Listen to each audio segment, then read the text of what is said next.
지금 사순절 기간을 지나가고 있습니다. 사순절 기간은 부활주일 이전에 주일을 뺀 40일 기간 동안 주님의 고난을 묵상하면서 또 우리의 삶을 이제 좀 절제하는 그런 삶을 살아가는 그런 기간들이죠. 주님의 고난을 묵상하라고 이야기를 하니까 또 이 기간에 괜히 또 우울하게 지내는 사람들도 있더라고요. 근데 그러라는 뜻이 아니라 주님께서 우리를 당한 고통이 과연 어떤 것이고 그러한 것에 우리가 동참할 만한 것들이 무엇인가, 주님의 고통을 우리가 어떻게 묵상할 것인가 하며 지내는 절기입니다. 사실 절기보다 더 절기 때문에 생기는 문제가 한 가지가 있다면 뭐냐면 그 절기만 기억하는 게 항상 문제가 되더라고요. 1년 내내 감사하면서 살면 좋은데 추수감사주일 요 한 날만 감사하고 감사 안 하고 살면 의미가 없죠.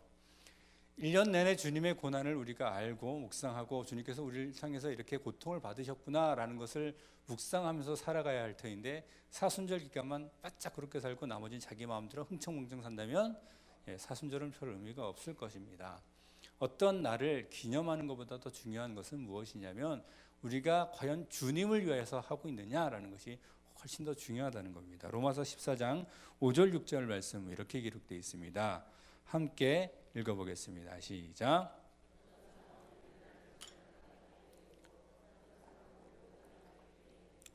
각각 자기 마음으로 확정할지니라. 나를 중히 여기는 자도 주를 위하여 중히 여기고 먹는 자도 주를 위하여 먹으니 이는 하나님께 감사하며 먹는 자도 주를 위하여 먹지 아니하며 하나님께 감사하느니라.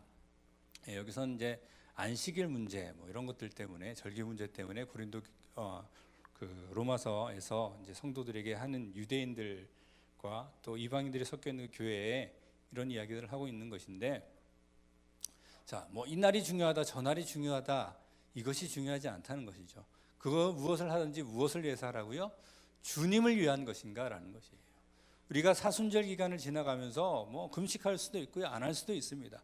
근데 금식을 하던 금식을 하지 않던 무엇입니까? 그것이 무엇을 위한 것이 돼야 돼요? 주님을 위한 것이 돼야 되죠. 나 만족을 위한 것에 대해서는 안 된다는 겁니다. 지금 특별 새벽 기도회도 지금 사순절 특별 새벽 기도회도 계속 지나가고 있는데 그냥 나 개인적인 만족을 위하여서 이 특별 새벽 기도회를 참석하는 것이 아니라 과연 내가 주님을 위해서 할 것이 무엇인가를 더욱더 묵상할 수 있게 되기를 주님의 이름으로 축원합니다. 인생을 첩첩산중, 산 넘어 산 뭐 이런 표현 많이 듣잖아요, 그죠? 제가 중학교 1학년 때 담임 선생님이 시험을 앞두고 애들이 이제 그때만 해도 중학생들도 야자를 했었던 것 같아요. 저도 학교를 갔다가 되게 늦게 갔던 것 같은데 또 시험 기간이라고 또 붙잡아 놓고 보충 수업하고 막 이랬던 것 같습니다. 근데 그 공부를 하고 있는 학생들을 향해서 선생님이 이렇게 얘기하더라고요. 야, 너희들은 빨리 이 시간이 지나가고 어른이 되고 싶지? 그러니까 애들이 예 이런 거예요. 그러면 되게 좋을 것 같으니까 예 이랬단 말이에요. 그러니까 선생님 하는 얘기가 야, 니들 생각하지 마. 어른 되면 골치 아픈 게 훨씬 더 많아 이러더라고요. 그래서 그때는 에이, 선생님이니까 그런 소리 하지, 우리 빨리 어른이 되고 싶어요. 이제 속으로 그렇게 생각을 했는데 실제로 이제 어른이 돼보고 나니까 그때 그런 말씀을 하셨던 선생님이 어떤 의미로 그렇게 이야기를 하셨는가라는 걸 충분히 알겠더라고요. 하나 지나가면 더 큰 문제들이 나를 기다리고 있고 그런 세월을 지나오게 되더라고요. 저보다 더 사신 어르신들은 오죽하시겠습니까? 제가 대학 들어갈 때까지는 뭐 사실 제가 원하는 대로 다 됐던 건 아닙니다. 그렇지만 그렇다고 큰 뭐 이렇게 엄청난 환난이나 뭐 이렇게 고통이나 집이 그렇게 넉넉했던 것도 아니지만 나름대로 상당히 행복하게 잘 살았기 때문에 오늘 부흥회를 참석했는데 부흥 강사 목사님이 그러시는 거예요. 고난이 없으면 자녀가 아닙니다 그러시는 거예요. 근데 가만히 딱 생각해 보니까 전 고난이 없었어요. 그냥 기도하는 대로 다 되고 그냥 나는 행복하게 살았단 말이에요. 그럼 난 자녀가 아닌가 이런 고민이 시작되는 거예요. 그래서 대학교 1학년 때 엉뚱한 기도를 했는데 하나님 앞에 뭐라고 했냐면 주님 저에게도 고난을 주시옵소서. 그 기도를 하자마자 바로 응답을 받았습니다. 그 후로 한시도 이렇게 마음 편한 날을 지나지 못했는데 그런 엉뚱한 기도 하지 마시고요. 그러지 않아도 인생은 뭐의 연속입니까? 고난의 연속이에요. 그것이 인생이고 그것이 진리입니다. 고난이 없이 살아가는 사람은 단 한 사람도 없다는 것이죠. 그런데 주님께서도 고난을 당하신 줄로 믿습니다.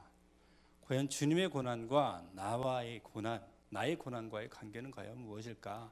오늘 말씀을 통해서 그것을 묵상하기를 원하는데요. 그래서 주님의 고난이라는 제목으로 오늘 말씀을 선포하기를 원합니다. 주님의 고난, 그 첫 번째는 모든 고난을 당하셨다는 것이죠. 오늘 보면 53장 5절에 보면 그가 찔림은 우리의 허물 때문이요 그가 상함은 우리의 죄악 때문이라. 그가 징계를 받음으로 우리는 평화를 누리고 그가 채찍에 맞음으로 우리를 나음을 받았더라 하면서 주님께서 찔리고 상하시고 징계받고 채찍을 맞으셨다 그랬거든요. 주님께서는 우리에서 모든 고난을 당하신 줄로 믿습니다. 성경의 기록이에요. 고통이라는 것은 크게 두 가지로 나눌 수 있겠죠. 육신으로 당하는 육신의 고통이 있겠고요. 육신과는 상관없이 마음으로 당하는 마음의 고통 혹은 정신적 고통이 있을 것입니다. 몸이 괴로우니까 뭐도 괴로워집니까? 마음도 괴로워지고요. 또 반대로 마음이 괴로우면 또 어떻게 됩니까? 몸이 망가지더라고요. 희한하더라고요. 이렇게 충격을 받으면, 이렇게 충격적인 장면을 받으면 괜히 막 속이 메스껍고 막 토할 것 같고 그렇게 되잖아요. 참 이게 사람이 혼과 몸이 이렇게 따로 떨어져 있는 것 같지 않아요.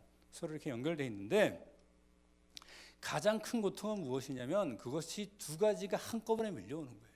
몸은 몸대로 아프고 마음은 마음대로 아프고. 근데 예수님께서 당하신 그 고난이 그러한 총체적인 고난이었다는 사실을 우리가 기억할 수 있게 되기를 바랍니다. 주님께서 당하신 고난은요, 그 고통은요, 우리가 말로 형용할 수 없는 것들이에요.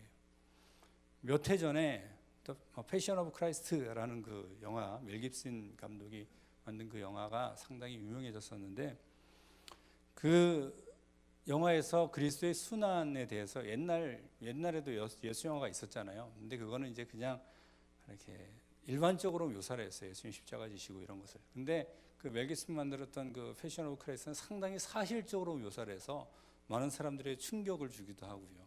그래서 또 많이 그 사실적 묘사 때문에 여러 가지 이제 이야기들이 있었는데, 그걸 보면서 전 또 다시 보고 싶지는 않아요. 사실은 그게 너무 끔찍하기 때문에.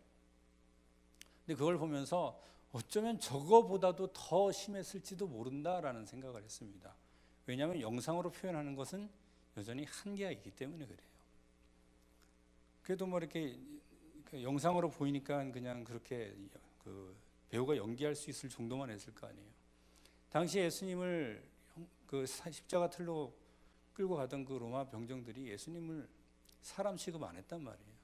그럼 어떠한 고난을 당했을까요? 차마 우리가 입으로 올릴 수 없고 묘사할 수 없는 그런 것들이 있을 것입니다. 사실 뭐 사순절이라든가 혹은 고난주간이라든가 그럴 때마다 십자가 형벌에 대한 자세한 묘사는 우리가 참 많이 들어왔어요. 그것에 대해서 제가 일일이 다 말씀드리고 싶지는 않습니다. 너무나 끔찍한 것이라서. 근데 우리가 한 가지 알아야 될 것은 뭐냐면 십자가 형벌이라는 것은 역사적으로 가장 잔인한 형벌 중에 하나였다라는 거예요.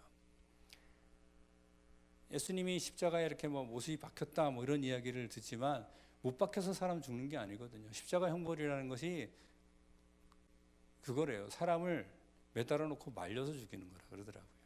그래서 매달고 사람 죽을 때까지 일주일, 뭐 2주일 이렇게 사람 그냥 죽어갈 때까지 그렇게 매달려 있는 것이 십자가 형벌이라는 거예요. 얼마나 끔찍합니까?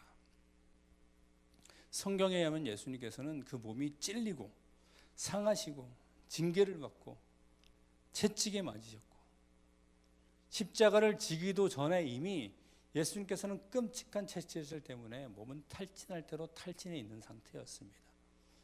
여기 계신 분들 중에서 그만한 고통의 육신의 고통을 당해 보신 적이 있을까요? 아마 없을 거예요. 예수님의 육신적 고난은 극한의 육체적 고통이었다는 사실을 우리가 알게 되기를 바랍니다. 근데 예수님은 몸만 괴로웠던 것이 아니에요. 우리도 알지만 몸이 괴로운 것보다 더 괴로운 건 뭡니까? 마음이 괴로운 거예요. 마음이 괴로운 거. 몸이 괴로워도 마음이 편하면 편해져요. 희한하더라고요. 저도 그런 경험이 있어봐서 알아요. 육신은 너무 괴로운데 마음이 기쁘고 평안하니까 육신이 괴로운 건 별 문제가 되지 않아요. 근데 예수님께서는 육신의 고통뿐만 아니라 정신적 고통도 동시에 당하셨다는 겁니다. 요즘 그 보복 운전에 대한 처벌이 엄청나게 강화됐다 그러더라고요. 그냥 이렇게 교통법에 의해서 처리하는 것이 아니라 그 보복 운전하면 형법에 의해서 처벌을 한다고 그럽니다. 실형을 살게 될 수도 있는 것인데 조심하시길 바랍니다. 누가 이상하게 운전한다고 가서 괜히 그냥 앞에 껴들고 그냥 브레이크 잡고 그러다가 잡혀가는 수가 있어요. 근데 평소에 이렇게 얌전하다가 운전대만 잡으면 사람들이 확 이렇게 난폭해지는 이유가 뭐죠? 억울해서 그래요. 억울해서. 예. 나는 교통법규를 잘 지키고 이 길을 가고 있는데 갑자기 이상한 놈이 딱 끼어드니까 열받잖아요.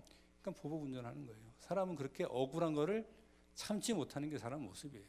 순한 양 같은 사람도 운전대를 잡으면 막 욕하고 막 난리 나더라고요. 억울한 게 그렇게 싫은 거예요, 사람이. 억울함이라는 것은 무엇이냐면 내가 받아야 할 응당한 대우를 못 받거나 부당한 처우를 받을 때 생기는 감정을 억울함이라고 이야기를 합니다. 그러니까 그 억울함에 대한 심리적 고통은 이만저만이 아니에요. 예. 누군가 나를 억울하게 했다면 못 참아요, 사람들이. 대부분이 그래요. 내가 누군 줄 알고 이러냐고 막 그러면서 막 소리도 막 지르고 막 그러죠.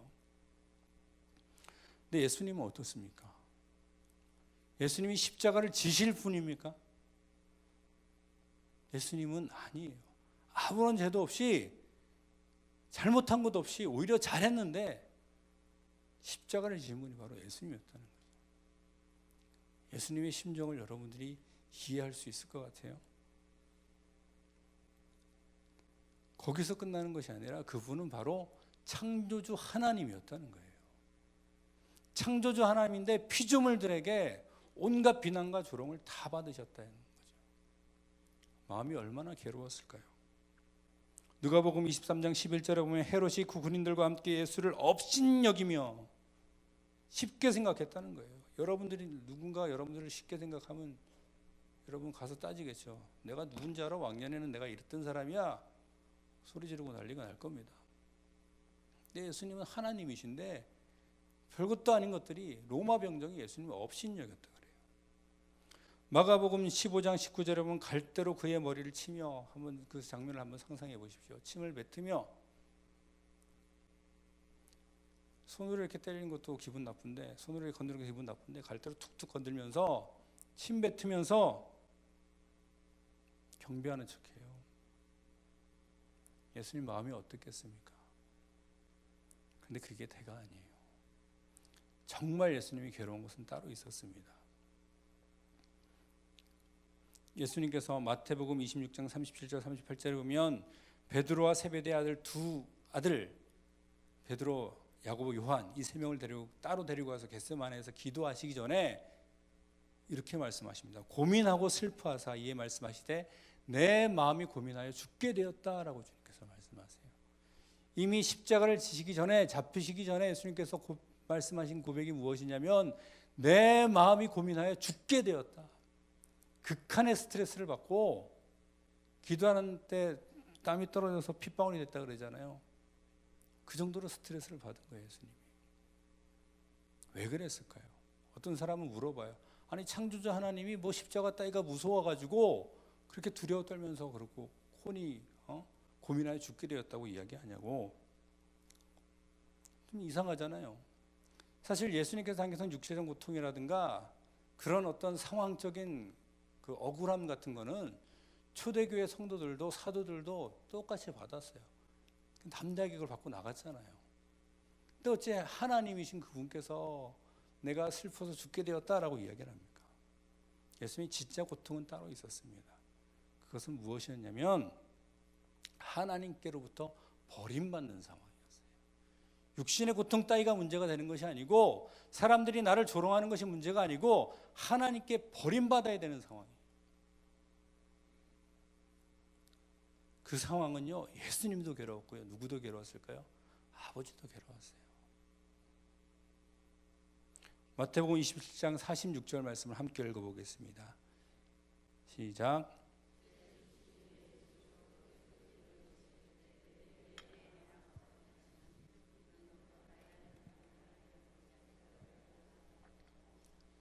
나의 하나님 어찌하여 나를 버리시나이까? 적어도 예수님께서 십자가에 지시고 땅속에 묻히시고 음부에 계시는 동안에는 하나님께 철저하게 예수님 버렸다는 거예요. 하나님의 침묵입니다. 아들을 보고 그냥 가만히 있는 하나님이에요. 괴롭겠습니까? 안 괴롭겠습니까? 여러분들을 너무나 사랑하는, 여러분들이 너무나 사랑하는, 정말 떼놓으면 절대로 안 될 것 같은 그 사람인데 여러분들이 극한의 고통과 아픔 가운데 있는데 모른 척 한다고 생각해 보십시오. 내가 사람이라도 괴로워요. 내가 잘못한 게 있어도 그런 상황이 되면 나는 괴롭다고요. 근데 아무 잘못한 것이 없는데 다른 사람을 위하여서 하나님한테 가장 아버지가 나고 내가 아버지예요. 아버지와 난 하나이다라고 고백했던 게 예수님이라고요. 근데 그 아버지께 철저하게 버림받는 상황이 얼마나 괴로우셨을까요? 시편 22편 1절 2절에는 이 내용에 대해서 예언하고 있죠. 내 하나님이여 내 하나님이 어찌 나를 버리셨나이까? 어찌 나를 멀리하며 돕지 아니하시오며 내 신음소리를 듣지 아니하시오니까. 하나님과 완전히 단절된 상황이라고요.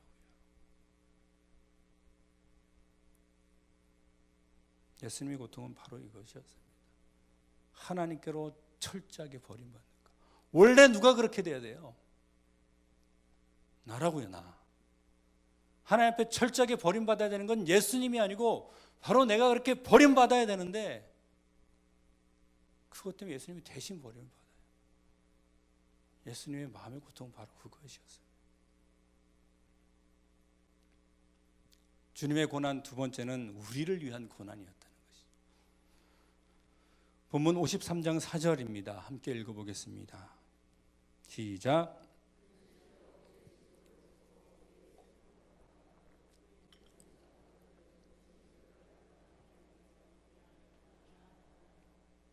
예수님께서 지신 것은 우리의 질고와 우리의 슬픔이었다는 것입니다. 예수님의 고통은 우리를 위한 고난이었다는 사실을 믿으시기를 바랍니다. 인과응보입니다. 이 세상 돌아가는 일들은 대체로 다 인과응보예요. 우리가 세상 살아가면서 많은 고통과 고난의 연속이라고 이야기하잖아요. 근데 그 고통과 고난을 가만히 생각해 보면 누구에게서 비롯될까요? 나예요, 나. 한번 잘 생각해 보세요. 대부분의 고통과 고난이라는 게 그 원인을 찾아보면 나한테 있어요. 육신의 질병이 걸려서 병이 걸려서 고통스러워요. 유전적인 병일 경우도 많겠지만 대체로 내가 뭘 안 해서 건강관리를 안 해서 그래요. 누굴 탓할 수 없어요. 환경이 오염돼서 그럴 수도 있지만 그래도 건강하게 사는 사람은 건강하게 살잖아요. 아닌 경우도 있겠지만 다치는 거 느닷없이 다친 내 의지랑 상관없이 다치는 경우도 있지만 많은 경우가 부주의, 안전불감증 이런 것들 때문에 다치는 경우도 너무나 많고요. 정신적인 고통이요. 누구한테 억울하게 당했다고요. 근데 그런 경우도 대부분 보면 나한테 성격적인 문제가 있거나 내가 원인 제공을 한 경우가 참 많습니다. 근데 그 대부분이 뭐냐면 말의 실수예요. 말의 실수. 내 마음은 진짜 그렇지 않은데 내가 실수로 말을 어떻게 했는데 그게 와전대가 나한테 돌아와요. 그래서 괴로워요. 성경에서도 그렇게 가르칩니다. 전도서 10장 12절부터 15절 말씀 함께 읽어보겠습니다. 시작. 지혜자의 입의 말들은 은혜로우나 이무자의 입술들은 자기를 삼키나니 그의 입의 말들은 시작은 우매여 그의 입의 결말들은 심히 미친 것들이라. 우매한 자는 말을 많이 하거니와 사람은 장래일을 알지 못하나니 나중에 일어날 일을 누가 그에게 알리리요. 우매한 자들의 수고는 자신을 피곤하게 할 뿐이라 그들은 서급에 들어갈 줄로 알지 못함이라. 자, 이 말씀에 의하면 뭐 때문에 문제가 생깁니까? 말 때문에 문제가 생기는 거예요. 가만 돌아보세요. 내가 지금 부당하고 좀 억울한 상황이라 하지만 그게 어디서 시작된 경우가 많아요? 내가 말을 잘못해가지고 시작된 경우가 너무나 많다는 겁니다. 근데 물론 다 그렇지가 않아요.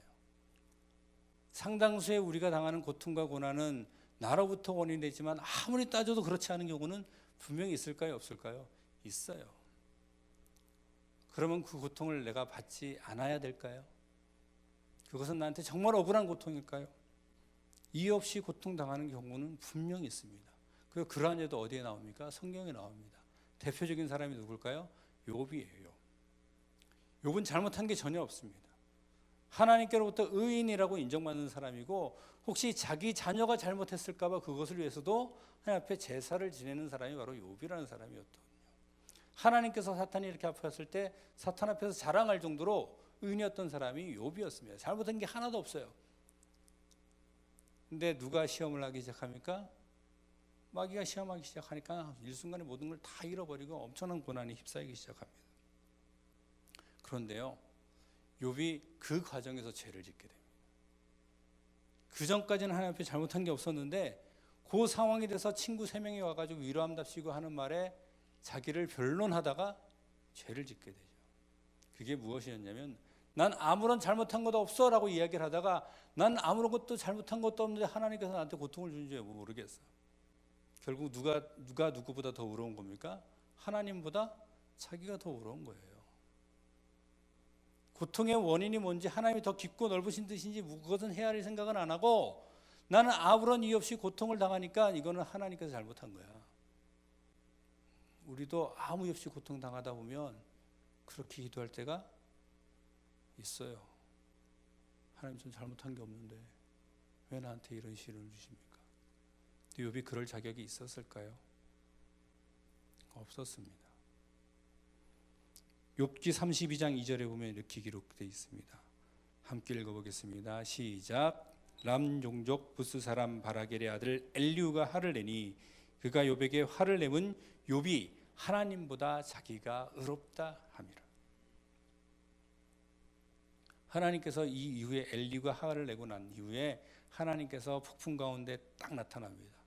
그리고는 그 가운데 있는 사람들을 책망하기 시작하는데 욥의 세 친구와 욥을 책망해요. 근데 누군 책망 안 하냐면 엘리후는 책망하지 않아요. 왜냐? 엘리후가 한 말은 맞았거든요. 근데 엘리후가 왜 화를 냈다고요? 욥이 누구보다 누구를 더 의롭게 생각해요? 하나님보다 자기가 더 의롭대요. 인간이 아무리 의로운들 하나님보다 의로워질 수 있습니까? 아니, 사람이 의로울 수 있습니까? 하나님께서 의롭다라고 해주니까 의로운 거죠. 하나님께서 의롭다 해주니까 의로운 거지, 사람은 의롭지 않습니다. 로마서 3장 10절에 이렇게 말씀하십니다. 기록된 바 의인은 없나니 하나도 없습니다. 욥도 포함됩니다. 아브라함도 포함되고요, 다윗도 포함되고요, 이 세상에 태어났다, 아담이에 태어났다 죽은 모든 사람 다 의인이 아니라고 성경은 분명히 선언하고 있다는 거예요. 로마서 3장 23절은 아주 유명한 구절이죠. 모든 사람이 죄를 범하였음에 하나님의 영광에 이르지 못하나니. 어떤 사람은 억울해해요. 아담이 지은 그 죄가 나랑 무슨 상관이 있어가지고 나를 하나님께서 왜 지옥에 보내십니까? 아니요, 저 성경의 말씀이면 모든 사람이 죄를 범하였대요. 아담의 그 죄가 아니라. 마음에 손을 놓고 생각해 보세요. 내가 죄 하나도 안 지었어요? 하나님 기준으로, 여러분 기준으로 말고. 형제를 미워하면 살인하는 자라 그랬습니다. 여자를 보고 음욕을 품으면 이미 간음했다 그랬어요. 하나님께는 마음으로 생각한 것이 이미 죄를 범한 것이라고요. 누가 의인입니까? 내가 받는 고난이 나한테 부당한 것입니까? 지금 당장 그 고난이 내가 원인을 제공한 것은 아니지만 결국은 모든 죄로부터 온 고난, 나도 받을 수밖에 없다는 것을 우리가 믿어야 할 줄로 믿습니다. 인간의 모든 고통의 궁극적인 원인은 죄예요. 죄 때문에 모든 것이 다 시작됐다고요. 나로부터 비롯되지 않고 다른 사람 발 고통이라 할지라도 그것도 죄라고요. 죄. 창세기 3장 16절 17절에 보면 하나님께서 여자와 아담에게 하시는 형벌이 다 뭐랑 관계돼 있습니까? 수고해라, 고통받을 것이다, 고난이다. 이것이 다 무엇의 결과입니까? 죄의 결과예요. 죄의 결과. 내가 하나님 앞에 죄인이 아닙니다라고 할 수 있을 사람이 아무도 없는 이상 내 고난이 부당하다라고 얘기할 사람 단 한 명도 없다는 거예요. 우리의 고난은 내 몫인 줄로 믿으시기를 바랍니다. 그런데 예수님은 달라요. 예수님은 예수님 때문에 고난을 받는 게 아니었어요. 예수님은 아무런 죄가 없으세요. 히브리서 4장 15절 말씀은 이렇게 말씀합니다. 우리에게 있는 대제사장은 우리의 연약함을 동정하실 못하실 리가 아니요 모든 일에 우리와 똑같이 시험을 받으시니로되 뭐는 없으시다고요? 죄는 없으시니라. 이 성경 구절을 가만히 생각하면 너무나 억울하잖아요. 우리는 죄인이고 예수님은 하나님이신데 우리랑 똑같은 걸 당하셨대요. 누구 때문에? 바로 나 때문에. 옆에 있는 사람 때문이 아니고 바로 나 때문에. 예수님의 고난은 이미 성경에 다 예언되어 있었던 것입니다. 어떤 사람들은 그러죠. 회의론자들은 예수님께서는 고난당하고 십자가를 지고 죽었으니까 실패한 거라고. 아니요. 성경에는 이미 예수님께서 그렇게 하셔야 될 것을 예언하고 있습니다. 시편 22편 7절 8절 말씀에 보면 나를 보는 자는 다 나를 비웃으며 입술을 비죽거리고 머리를 흔들며 말하되 그가 여호와께 의탁하니 구원하실 걸 그를 기뻐하시니 건지칠 걸 하나이다. 근데 이것이 한자도 틀리지 않고 마태복음 보면 똑같이 나옵니다. 마태복음 27장 39절에 보면 지나가는 자들이 자기 머리를 흔들며 예수를 모욕하여 그가 하나님을 신뢰하니 하나님이 원하시면 이제 그를 구원하실지라. 예언의 성취인 줄로 믿으시길 바랍니다. 예수님의 고난은 예언의 성취라고요. 미리 예정하셨어요. 그렇게 하시기로. 아시고 그 길을 가신 거예요.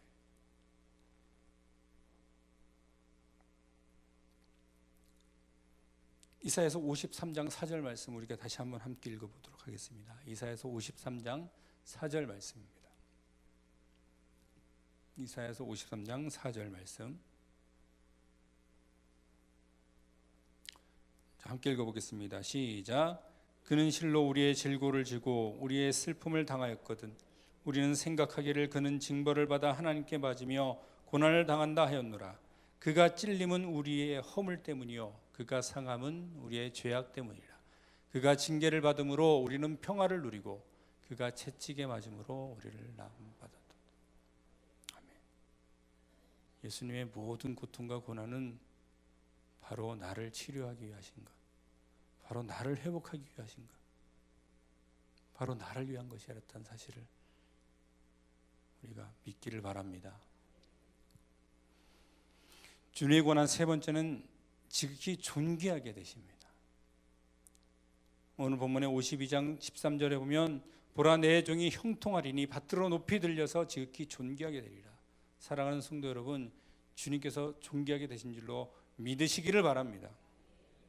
예수님은 이미 가장 높아지셨어요. 요한계시록 19장 16절에 보면 재림하신 예수님의 모습이 묘사되면서 이렇게 기록되어 있죠.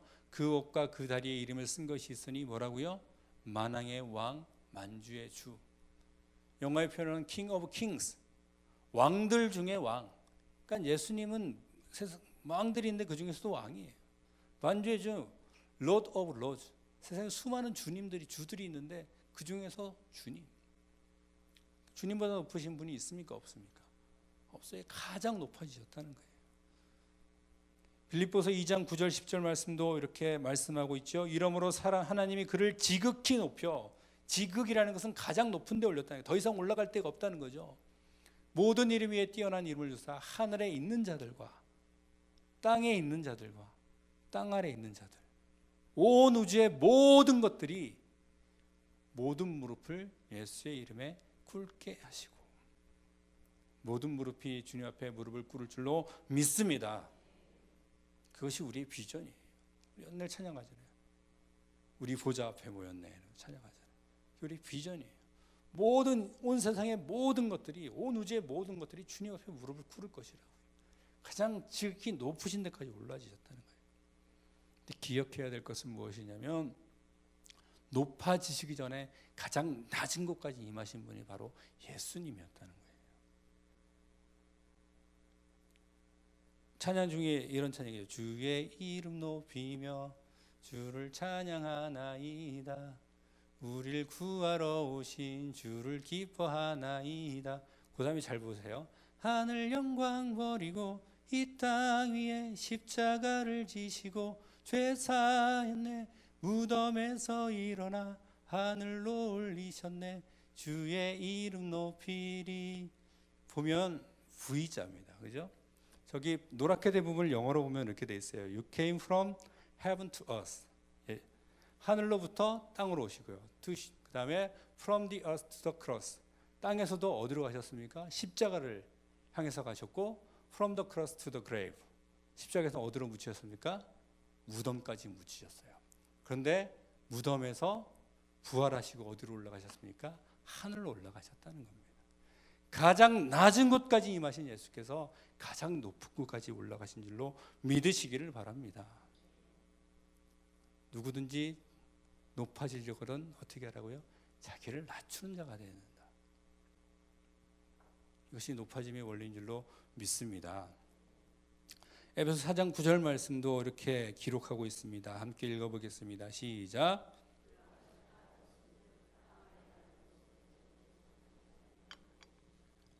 예수님께서는 높아지시기 전에 가장 낮아지셨습니다.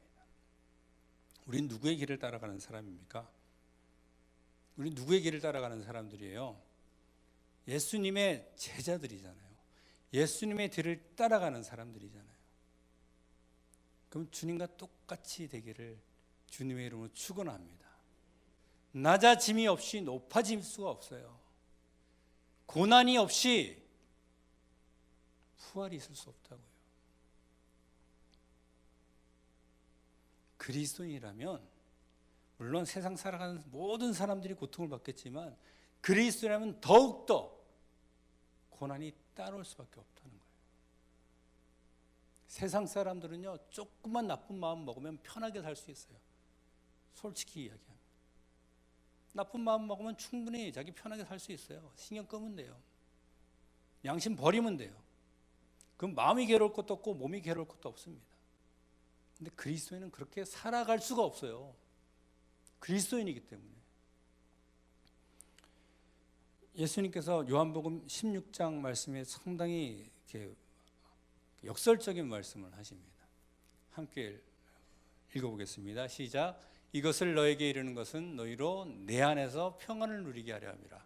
세상에서는 너희가 환난을 당하나 담대하라. 내가 세상을 이겼노라.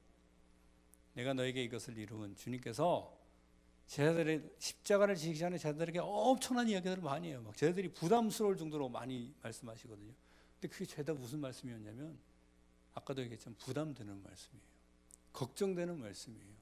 도무지 이해할 수 없는 말씀이에요. 주님께서 떠나신다고 십자가를 지신다 그러고 이렇게 해라 저렇게 해라는 것이 상당히 저한테 부담만 되는 거예요. 근데 주님께서는 무엇 때문에 이걸 말씀하신다고요? 무엇을 누리게 하려 한다고? 평안을 누리게 하시게. 그러면서 또 붙이는 게 뭐냐면 너희가 환난을 당한대요. 그리스도에게 오는 환난과 고난은 당연한 줄로 믿으시기를 바랍니다. 예수님 믿고 편하게 사는 게 아니고요. 성경의 진리는 예수님 믿고 더 어렵게 사는 게 성경의 진리예요. 더 힘들어요. 그렇다고 이걸 버리고 뛰쳐나가겠습니까? 베드로의 고백을 기억하십니까? 진리의 말씀이 주께 있으니 내가 어디로 가오리까? 주님이 따르는 길이 쉽지 않습니다. 더 어렵습니다. 왜? 주님께서 그 길을 가셨기 때문에 우리도 똑같이 따라가야 하니까요. 그러나 그것에 참된 평안인 줄로 믿으시기를 바랍니다. 평안이에요. 세상이 주는 것과 같지 않은 평안입니다.